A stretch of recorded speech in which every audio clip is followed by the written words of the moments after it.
Hello guys, welcome to my channel teachers ladder. ఇవాళ మనము 5th class English బుక్లో 3rd lesson అయిన the నెక్లెస్లో ఉన్న గ్లాసరీస్ చూద్దాం.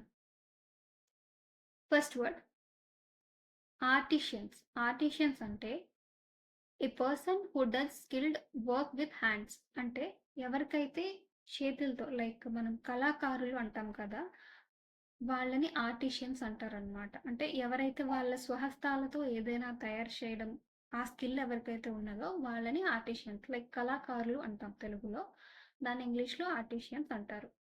Example, the artisan created beautiful hand craft items. అంటే artisans వాళ్ళ స్వహస్తాలతో చాలా క్రాఫ్ట్ ఐటమ్స్ అనేటివి తయారు చేశారు అని దాని అర్థం. Next word delicacy. డెలికేసీ అంటే the quality of being easy to damage or break.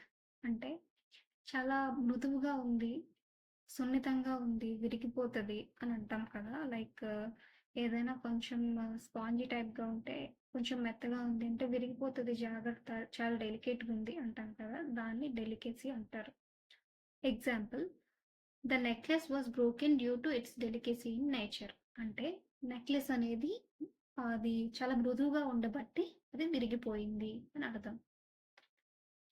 Next word francs. Francs అంటే ఫ్రెంచ్ కరెన్సీ. మనకి ఇండియాలో ఎలా రూపీస్ ఉంటాయో అలా ఫ్రెంచ్లో వాళ్ళ డబ్బుల్ని ఫ్రాంక్స్ అంటారనమాట. Example, the cost of meals was 50 francs.